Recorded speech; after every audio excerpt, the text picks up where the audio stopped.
नमस्कार शेतकरी बांधवांनो. आता उन्हाळा वाढत चाललेला आहे, टेम्परेचर वाढत चाललेलं आहे. तर गोठ्यामध्ये, पोल्ट्रीमध्ये काही लोक हॉटेलमध्ये, कॅफेजमध्ये अशा पद्धतीचे फॉगर किट वापरतात. हे बघताय तुम्ही, अशा पद्धतीचं फॉगर किट येतं आणि त्याच्यामध्ये मोटर आहे, फिल्टर आहे, त्याला टायमर येतो आणि त्याला इलेक्ट्रिसिटी द्यायची आहे. त्याला इन आणि आउट आपण दिलेलं आहे.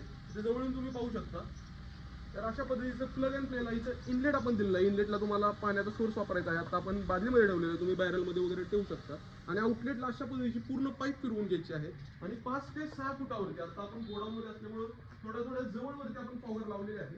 पण आपल्याला 2 फॉगरच्या मधील अंतर हे 5 ते 6 फूट ठेवायचं आहे. आणि याची हाईट किती ठेवायची, तर याची हाईट किमान 10 फुटाच्या वर असेल, तर खाली असं पाणी होणार नाही, 10 ते 12 फूट असावी. तर त्यानंतर अशा पद्धतीनं सेटिंग करण्यासाठी मध्ये जर सेंटरला असेल तर अशा पद्धतीची टी वापरायची आहे आणि जर एंड कॅप असेल तर अशा पद्धतीचे एल्बो वापरायचे आहेत. आता तुमची लांबी रुंदी किती आहे, मोठं क्षेत्र असेल किंवा मोठा एरिया असेल, पोल्ट्री असेल, तर त्याचं माप तुम्ही आम्हाला देऊ शकता, त्यानुसार डिझाईन करावं लागेल. नाहीतर अशा 10 फॉगरचे एक किट येतं, त्याच्यामध्ये 90 फूट पाईप, मोटर, फिल्टर, तो जो तुम्ही डबा पाहिला तशा पद्धतीचं पूर्ण किट तयार वॉटरप्रूफ किट येतं. आणि याच्यामध्ये हे 10 फॉगर्स, 9 टी आणि एक एल्बो येणार आहे. आणि तुम्ही फक्त प्लग अँड प्ले करायचं आहे. जोडायला अतिशय सोपं आहे. इथं फॉगर दाबून बसवायचं, याला पुश फिटिंग असतं, जसं आरो वॉटर फिल्टरला असतं अशा पद्धतीचं पुश फिल्टर असतं. आणि हे तुम्ही बघू शकताय, मेंटेनन्सला कमी असणार. फक्त एक काळजी घ्यायची की बोरचं पाणी नसावं. बोरचं पाणी असेल तरी लवकर तुमचं चोक होणार आहे. तर बोरचं पाणी नसलं तर तुम्हाला काहीच अडचण येणार नाही, एकदम व्यवस्थित तुम्ही हे वापरू शकता. या कसं जोडायचं तर तुम्हाला दाखवलेलं आहे. याचं कट करायचं आणि तुम्हाला इथं पुश अँड फिटिंगनं तुम्हाला फक्त वापरायचं आहे. आणि याचं टायमिंग सेट कसं करायचं ते आता तुम्हाला आपण दाखवू.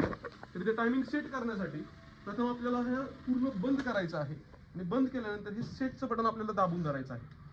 हे दिख राहिलं पुरं. हे सेटचं बटन तुम्हाला दाबून धरायचं आणि त्यानंतर मेन स्विच ऑन करायचं. तर मेन स्विच ऑन केल्यानंतर तुम्हाला इथे सेटचा ऑप्शन येईल.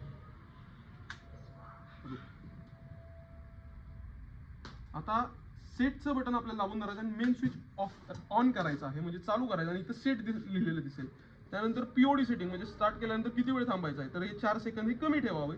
त्यानंतर सेट दाबलं की ऑन येईल. तर आता ऑनचं टायमिंग आपण 144 सेकंद, आता 999 सेकंद पर्यंत आपण जाऊ शकतो. तर 160 सेकंद म्हणजे साधारणपणे तुम्ही तेवढं चालू ठेवलेलं आहे. पुन्हा सेट दाबलं की तुम्हाला ऑफ येईल. तर आता बंद किती वेळ ठेवायचा, तर ते 15 सेकंद, 20 सेकंद, तुम्ही हे 5 सेकंदापासून, 1 सेकंदापासून जवळपास तुम्हाला ते खूप जास्त सुद्धा तुम्ही चालू बंद ठेवू शकता. आणि सेट दाबल्यानंतर आता हे तुमचं चालू होऊन जाईल आणि मशीन ठराविक टायमिंग नंतर, आता हे 3 सेकंद झाले, 2 सेकंद झाले, मोटर चालू होऊन जाईल आणि ही मोटर पूर्णपणे चालू झालेली आहे. तर अशा पद्धतीचे आता फॉगर सुद्धा तुम्ही चालू झालेले पाहू शकता.